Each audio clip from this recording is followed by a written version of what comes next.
ইতিমধ্যে কোৱা হ'লেই তেখেত এতিয়া কাৰ্যকাৰ কৰিবলৈ এবাৰো পদাৰ্পণ নকৰিলেগৈ নাই অহা দেখি পোৱা নাই ইলেকশ্যন নিৰ্বাচনী কামত যেতিয়া আহিছিলে তেতিয়া একেবাৰে অহা নাই তেনেকুৱা তেখেতৰ ফালৰ পৰা একো আমি সুবিধা পোৱা নাই মাজুলীলৈ যাবলৈ ওলাইছোঁ আৰু আমাৰ সোৱণশিৰি নদীখন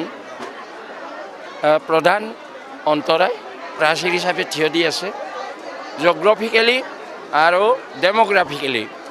মাজুলীৰ লগত ভেৰি চিমিলাৰ এইকাৰণে আমি যাব বিচাৰিছোঁ more than 20,000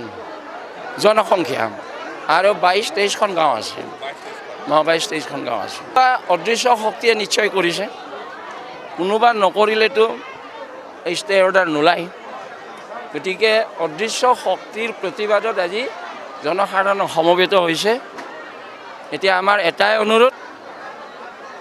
পূৰ্বৰ যিটো 19 ফেব্ৰুৱাৰী তাৰিখে যিটো আদেশ অসম চৰকাৰৰ ফালৰ পৰা বাহিৰ কৰিছিলে এইটো বাহাৰ ৰাখিব লাগে আৰু ষ্টে অৰ্ডাৰটো বাতিল কৰি আমাক অনতিপলমে প্ৰশাসনিক কামকাজবিলাক মাজুলী জিলাৰ দ্বাৰা যাতে হয় এই সুবিধা কৰি দিবৰ কাৰণে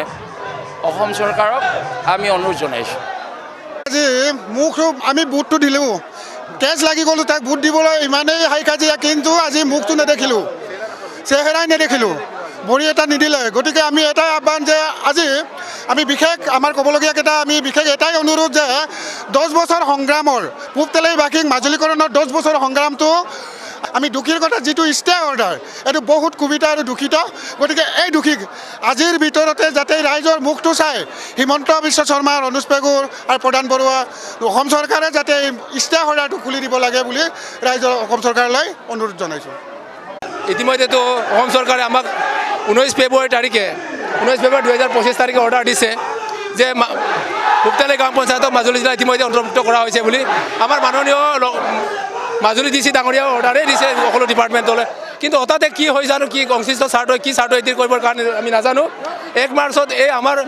ৰাজ্যপালৰ আদেশ মহামান্য ৰাজ্যপালৰ আদেশ অমান্য কৰি পুনৰ আকৌ মাজুলী পূবতেলে গাঁও পঞ্চায়তক মাজুলী জিলা অন্তৰ্ভুক্তকৰণৰ যিটো আদেশ এই আদেশ স্থগিত ৰখা হৈছে বুলি আমাক এটা অৰ্ডাৰ জাৰি কৰে যাৰ কাৰণে আমি প্ৰতিবাদী সমদল কৰি পেলাই আজি প্ৰতিবাদী গণসমাৱেশ কৰি আজি অৱকাশ অনুষ্ঠিত কৰিবলগীয়া হৈছে আৰু আপোনালোকৰ জৰিয়তে আমি জনাওঁ আজিৰ গণসমাৱেশে প্ৰমাণ কৰিছে যে পূবতেলেবাসী ৰাইজে দীৰ্ঘদিনে যন্ত্ৰণাত ভুগি আছে এই যন্ত্ৰণাৰ সন্ত পেলাবৰ কাৰণে আমি আমাৰ কাষতে থকা মাজুলী জিলাত অন্তৰ্ভুক্ত হ'বই লাগিব আৰু এইটো ন্যায্য দাবী অসম চৰকাৰে মানি লৈছিলে আৰু কিছুমান সংশ্লিষ্ট স্বাৰ্থ থকা ব্যক্তিয়ে এইটো বাধা দিছে বুলি আমি শুনিবলৈ পাইছোঁ এইকাৰণে এই কামটো নস্তাত কৰি মাননীয় অসম চৰকাৰে হিমন্ত বিশ্ব শৰ্মাই ডাক্তৰ অনুজ পেগু প্ৰধান বৰুৱা তেখেতসকলক আমি স্বাগতম প্ৰাৰ্থনা জনাইছোঁ যে ৰাইজৰ দাবীক সন্মান জনাই ন্যায়যতা প্ৰদান কৰি আমাৰ যিটো ষ্টে অৰ্ডাৰ আছিলে মাজুলীকৰণৰ পূবতেলে গাঁও পঞ্চায়তক মাজুলী জিলাৰ অন্তৰ্ভুক্তকৰণৰ যি ষ্টে অৰ্ডাৰ আছিলে এই অৰ্ডাৰখিনি বাতিল কৰি অনতিবিলম্বে পুনৰ আগৰ 19 ফেব্ৰুৱাৰী তাৰিখে যিটো মাজুলীকৰণৰ অৰ্ডাৰ জাৰি কৰা হৈছিলে এই আদেশ কাৰ্যকৰী কৰি ৰাইজৰ আশা আকাংক্ষা পূৰণ কৰিব বুলি মই আশা প্ৰকাশ কৰিছোঁ আপোনালোকৰ জৰিয়তে ইয়াত 22খন গাঁও আছে 22খন 20,000 ওপৰত জনসংখ্যা আছে সেইটো আমাৰ অজ্ঞাত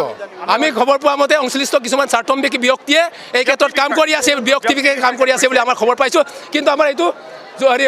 প্ৰমাণিক হয়তো নহয় এইটো প্ৰমাণিক নহয় একে আছোঁ আমাৰ কোনো পৰিৱৰ্তন আপোনালোকে চাইছে আমি জংঘলেৰ ভৰপূৰ ৰাস্তা নাই পদূলি নাই আমাৰ একো অৱস্থা নাই এইকাৰণে আমি সুৰক্ষিত কৰিবৰ কাৰণে অঞ্চল সুৰক্ষিত কৰিবৰ কাৰণে আমি মাজুলীলৈ যাব লাগিব ৰাইজে ন্যায়যতা প্ৰদান কৰিছে মাজুলীবাসী আমাক স্বাগতম জনাই আছে আমি মাজুলীক সেৱা জনাইছোঁ নমস্কাৰ জনাইছোঁ মাজুলীবাসী ৰাইজক